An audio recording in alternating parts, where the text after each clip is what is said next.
Welcome to the Industry 4.0 Club's Fireside Chat. The club's purpose is to engage the power of diverse worldwide talent to accelerate the global evolution to Industry 4.0. We accomplish this by hosting and supporting respectful, thoughtful, and interdisciplinary open conversations and creating quality content on wide-ranging Industry 4.0 topics to expand the reach of our community. My name is Mike Ungar, and I am the CEO of the Industry 4.0 Club. I have over 40 years of management and leadership experience, most of that in manufacturing at Michelin. I'm joined today by my co-host and chairman of the club, Mike Yost. Mike, would you please introduce yourself further? Sure, absolutely. Welcome, everybody. As Mike said, my name is Mike Yost. I'm one of the co-founders of the club and Mike's co-host here on these Fireside Chats. I've been in industry almost 40 years myself on the industrial solution provider side and the last 16 years with industrial nonprofits.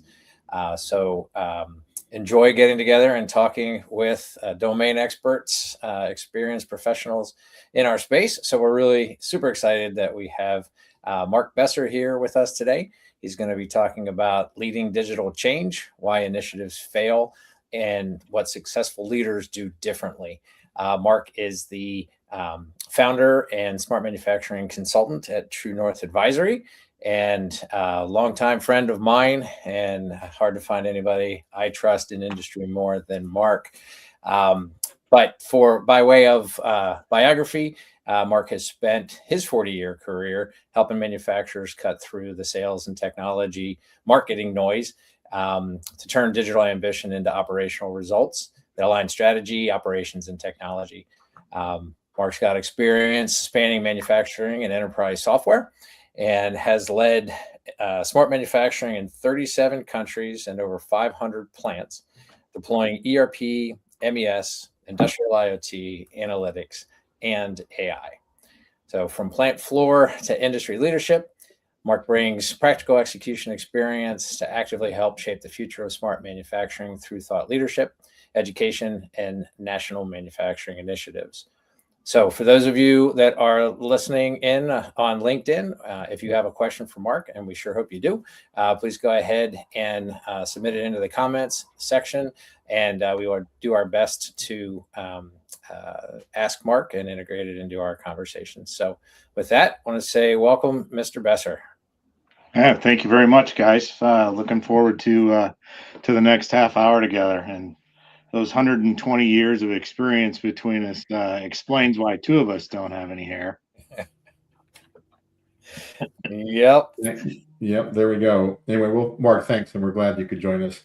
So let's just jump right in. So you've worked with manufacturers in really many plants in many countries, as Mike alluded to. So let's just dig in and sort of talk about why digital initiatives fail, and what are some of the most common root causes for those failures, if you will, across organizations? Sure. This digital manufacturing, digital transformation is certainly one of the biggest opportunities facing the manufacturing industry today. And I got to say, it's probably also one of the most reliably mismanaged of those opportunities. So I'm pretty sure we could spend a half an hour just on that question, but let me pick a couple of nuggets. First, I'm going to make maybe a bold statement and say, generally, I would say failure is never about the technology itself. It's much more likely that we asked that technology to do something that it wasn't equipped to do.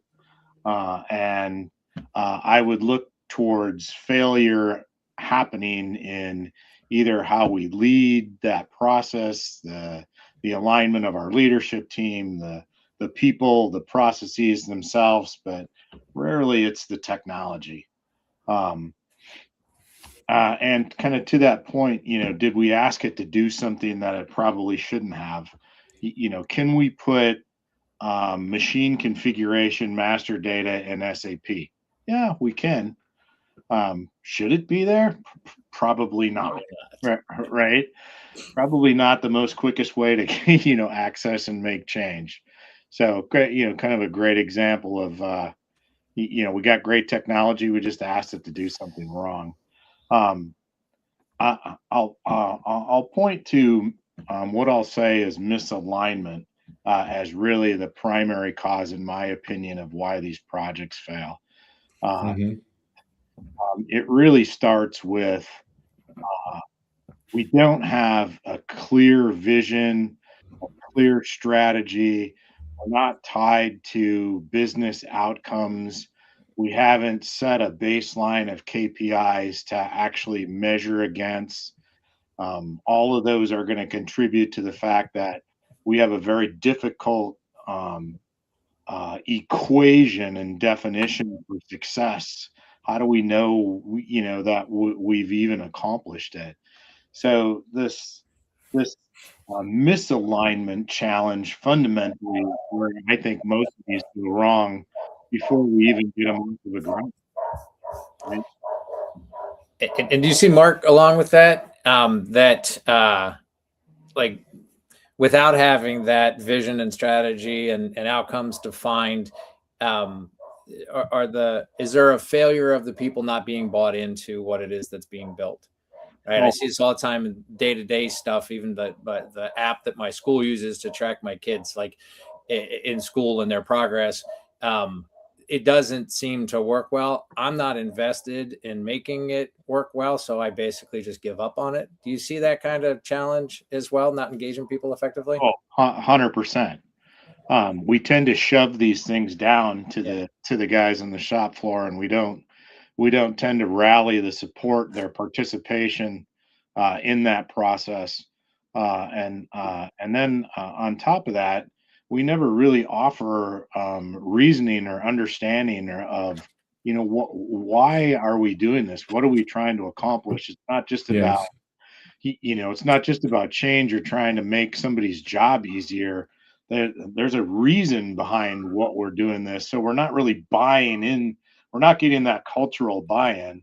And then I'll also add to that this kind of passive cultural resistance that gets created as a result of that, right? We'll all smile and nod our heads and go, okay, yeah, this is what we're going to do. And then to your point, Mike, the last thing you want to have happen is, all right, I go back to what I was doing yesterday, and we just killed adoption of what we were trying to accomplish. Right. Well, and I think too, with the speed with which technology is evolving, right? How powerful the tech is becoming, and this is not a new phenomenon, right? But you got companies that are investing heavily, maybe from a corporate level. They have ERP initiatives or MES initiatives or AI initiatives for sure. But they're not creating an impact, right? And you still see organizations that are stuck in pilot purgatory, pilot mode, sampling, dabbling in things. So what separates the organizations that do get results from those that just keep dabbling? The biggest one I'm going to point to is, what problem or opportunity are we trying to solve with these technologies, right? So I know it sounds like I may be beating on that alignment drum here a little bit, but if I can't point towards our North Star of what we're actually trying to accomplish, how do we know we got there? How do we know Yeah. like how do we know we invested in the right place? How do we even measure ourselves from a success standpoint? But kind of specific maybe to this kind of pilot purgatory that you referenced. um, I, I think we're not particularly honest with ourselves when we approach these projects. We Almost every investment today is made with some definition or some ROI attached to it that's calculated, right? Mhm. We all, as the team who's going to execute, want to win, right? So we come up with these kind of bold statements and these bold ROIs of what we're going to accomplish. Scope gets big, the opportunity gets big, right? The attention gets Mm-hmm. big, the investment gets big, the risk of failure gets big, the cost gets big, right? um, I think we need to ratchet that back down a little bit, right? it's hard to keep our attention for more than 60 days, especially when you got 2 or 3 jobs that you're trying to do inside the plant. So, from a scope perspective, create this box, if you will, that is achievable. We can get to it. It's not going to overextend the capabilities of our organization. We're already fairly skilled to actually be able to accomplish this. So I don't need to go bring in a bunch of talent that we don't have today. We can do it within 60 days or so that we can actually see results and get excited about them. And then we got to be careful that we don't plant the flag of success too early, Mm. right? So, Make sure we yeah. actually achieve those results. So Mark, you're talking about, though, it makes a lot of sense what you're saying. However, a lot of plants have to really put in some, I'll call it foundational work before they start. In other words, they may not have a direct ROI. So how do you see that kind of blending together what you're describing? Because I agree with you about the idea of a quick of 60 days getting results, but sometimes you've got to lay the foundation, and there's not any immediate results from doing that. How do you suggest plants make that happen while respecting what you just described? I'll challenge that a little bit, Mike. I maybe we're measuring the wrong thing then, right? Right. Are we trying to make life easier? Are we trying to improve efficiency? Are we trying to improve output? Are we trying to reduce the amount of overhead we use? Are we trying to reduce the amount of labor we use? Are we trying to reduce the amount of materials that we use to get something done? I mean, if you challenge that metric a bit, you should be able to come up with something quantifiably that we can actually measure as part of that process. Now, the challenge is we want to make sure we're still tying that back to a business outcome. But I mean, fundamentally, I think our bigger challenge is we just don't measure it today. And it's hard to improve and manage something that you can't and you don't measure. Yeah. Right? Well, Well, go ahead, go ahead, Mike. Mike. No, go ahead. No, Mark, what I'm thinking about is, I want to, let's suppose I want to really use more robust data. And right now I don't have consistent gathering of that data. All right. So I've got to put in the sensors. I've got to put in I may need the system to make it transparent across the plant. In other words, I may not be ready to actually execute the top end of that. Well, I've got to put the whole infrastructure in place first, So that's kind of what I was alluding to, because people tend to want to break these down, like you just described, into small pieces. But there's a piece there that maybe doesn't have a direct ROI to start. It just gets me in, be able to get me into the game.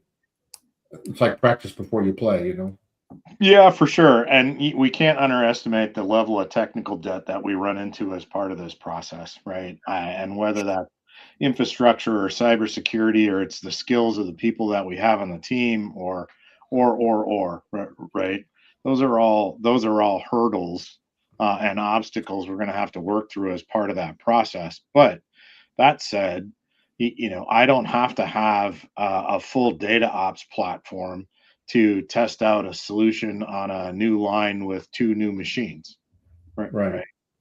I do have to have some requirements in place, and I do have to understand what the implications of those things are going to be as we start thinking about scale later.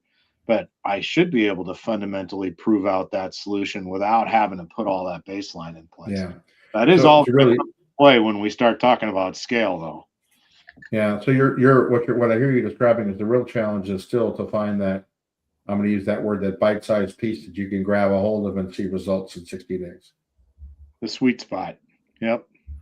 I just want to jump in here real quick and reset us and remind everybody that we're talking with Mark Besser, founder of True North Advisory, talking about leading digital change, why initiative fails and leaders succeed. So if you have questions for Mark or want to throw in your thoughts, please go ahead and put them in the comments. I wanted to stick with that topic for just a second, Mark, and add a layer of complexity or a challenge that I think, again, bubbles this up to a leadership level. And that is, if you're having a value-centric conversation, how is the business defining value, like across departments, right? So the quality department has an area that problem they want to solve, and maintenance has an area that they want to solve, et cetera, et cetera, et cetera. Somebody's got to be able to help prioritize if, there's a certain number of resources or priorities that get set in one versus the other. So how do you see companies managing that? Yeah, some good program management capability, but it really starts with the identification of who are all the potential stakeholders as part of that process. And I don't think many times we go through the due diligence of that. It's easy to say, who are my IT guys, who are my quality guys, who are my operations guys, but to your point, did we think about maintenance? Did we think about finance? Right? Do we think about right? There are other people, other organizations and groups that are going to be impacted by that solution. I think that stakeholder identification is pretty critical up front. But specifically, you're going to have at least some reporting structure and some weight inside the organization that someone's got to be able to pull all those teams together and have them participate and play. That's we talk a lot. Obviously, we all here are trying to help the smaller organizations that don't have as many resources or maybe they're not as mature. And this kind of discussion for me is really gold, because those are the kind of things that translate between companies, and you can learn from some of the bigger companies that have gone before and identify the stakeholders and identify the North Star and those sorts of things like you're talking about, Mark. So I think those are fantastic insights. Yeah, and just because those companies are bigger doesn't mean they've done it well. They just have more money to spend. Yeah. If I can change gears just for a second as well, there are an awful lot of vendors out there today selling their wares. Okay. In fact, goodness, if I watch LinkedIn every other day, there's a new company selling something with AI, for example. It's like, please stop. But how does a small to mid-sized manufacturer who may not have the internal resources to actually sort through the noise, how do you suggest that they deal with, one, staying abreast of what's going on, and two, really bring on board the right partner? That's a great question, Mike. And this one is going to be pretty close to my heart, spending most of my 40-year career in the software side of this business, right? First of all, have you ever met a software company who said, no, that's not what we do? This is part of the problem with sales and marketing, right? The answer is always yes. So, or yes, with some kind of caveat, but it's only software. How hard can it be? Here's my answer to this, guys. First of all, I don't think most organizations understand the dynamics of a relationship between a vendor company and the software company and the actual manufacturing company. And what I mean by that is the real work. The real work for a software company doesn't stop, the day that you guys sign that contract. Actually, it just begins. Right.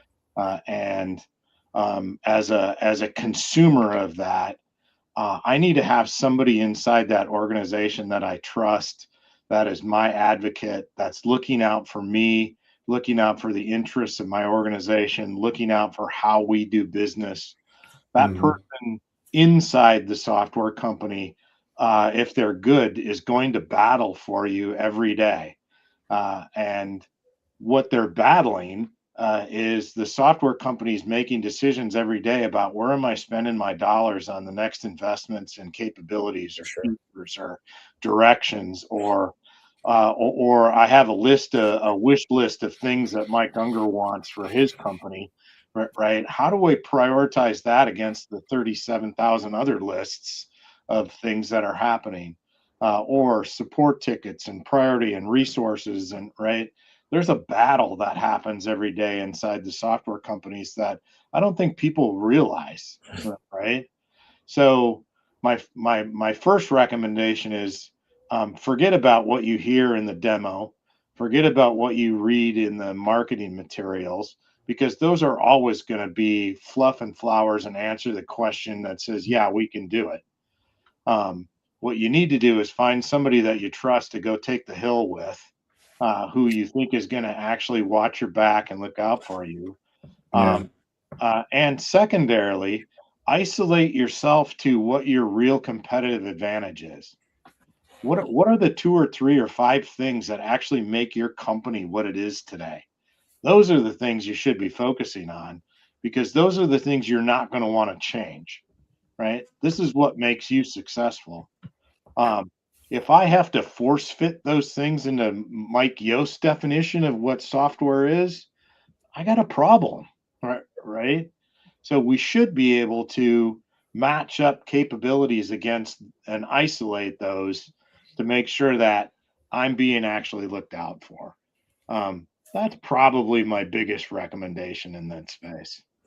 I think that's really, really powerful stuff. I'm the last person on the planet that wants to ring the bell for AI, but I think we'd be remiss here if we didn't bring it up. It's on everybody's lips, in everybody's ears.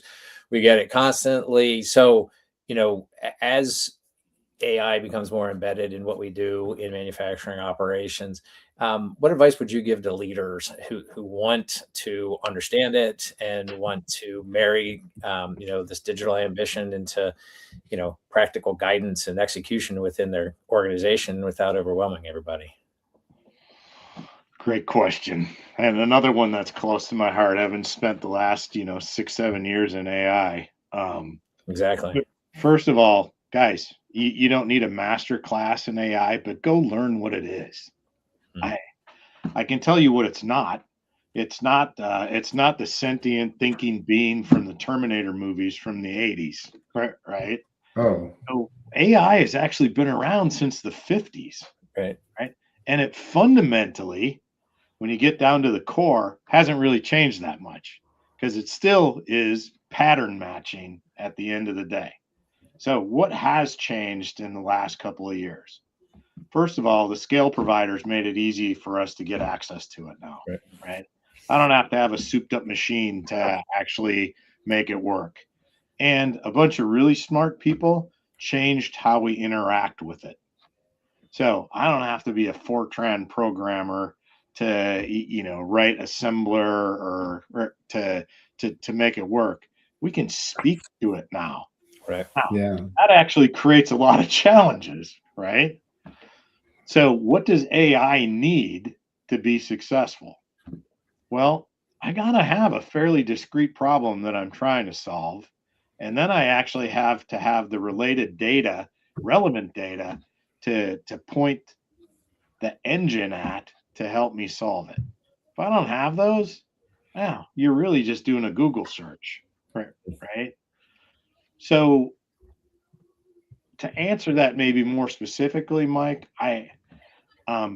first of all, recognize AI is going to create, you're going to have to create some digital literacy inside your organization. And it's not that I need a bunch of data scientists, right? But I do need to have some guys who understand, how do I go procure and retrieve data? And how do I get it in a state that I actually can do something meaningful to it? And how do I make sure that it's actually relevant to the problem I'm solving, right? And help me build the guardrails around that, so when I fire this cannon, right, it's at least going in directionally correct to what I'm trying to accomplish. Yeah, I think that's really interesting, especially your last point about the guardrails. I mean, I see the access of AI nowadays is really unleashing innovation in like every corner of a business. My son is a new employee for a small company, and there's no formal AI strategy or anything. And his leadership team thinks that he's a superhuman because he's got this AI companion. They ask him to do something, and he does it at this level of expertise that's, exceeding expectations. And they ask him to do more, and he does more. So it's really powerful for him. But there are absolutely no guardrails. Like, he is not getting any guidance whatsoever. And I think that's a really slippery slope for folks, right? Managing And that innovation. and you can't. I mean, is it going to be valuable? Yes. Is it going to help? Yes. Do you trust it? I don't. Not yet. Yeah. I mean, Yeah. I laugh about this little cartoon that I saw a while ago. The guy says he asks his AI engine on his phone, "Can I eat this mushroom?" AI says, "Yes." Right. Well, do you trust that? Right. I'm not sure I'm ready for that level of trust yet. That's pretty good. Well, we've been talking for the last 25 minutes or so with Mark Besser, Mike Yost, and looking at what it takes to create a successful digital transformation. As we wrap up here, Mike, maybe we could share a final thought with our audience. So, Mike, maybe you'll start, and Mark, you'll wrap us up. Mike. Yeah, sure. As I mentioned at the top, there are very few voices in industry I trust more than Mark Besser with his experience, and knowing him as a human being. And you've probably seen me writing frantically here. I have about 12 different takeaways that I've written down throughout the course of things. But the one that really jumps out at me the most was the focus on, manufacturers having a true north and really focusing on what are the real competitive advantages that you have, and then aligning the digital transformation and the tools and the tech and the AI and all of those things in support of that. I think that's really sage advice, and I think that it helps cut through the clutter oftentimes of, you're not chasing tech, rather you're focused on your business and then aligning tech to support where it is that you're going to go. So I think that gem of, focusing on your real competitive advantages is a great takeaway, Mark. Yeah, and from my perspective, guys, the organizations that are winning at this digital manufacturing game, they aren't winning because they have better technology. They're using the same technology that all of us have access to. They're winning because they have leaders who are aligned and engaged with what they're trying to accomplish. They're building trust with the people that they have. Their workforce is the most under leveraged asset in the organization, right? And they refuse to declare victory until the value shows up. That's the flag they're planting. Yeah, very good. Well, Mark, thank you so much, Mike, for your time as well. Just been great as we've talked about digital transformation and what makes a successful result for a company.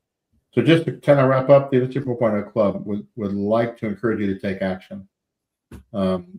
Read a book, attend a workshop, maybe even establish a smart manufacturing roadmap for your factory, or encourage your plant to do so. It's really important that you take some action. Let us know what you're doing. Drop us a note on our website at www.industry40club.com or on our LinkedIn page. We'd love to hear from you and understand what you're doing to advance the deployment of Industry 4.0. We also hold conversations like this weekly. If you'd like to be a guest in one of our future broadcasts, we'd love to have you as well. Again, reach out on our website at www.industry40club.com or our LinkedIn page. We look forward to talking with you and learning about what you're doing. With that, Mike, thank you. Mark, thanks as well. Excellent. Thanks, everybody. Yeah, have a great day.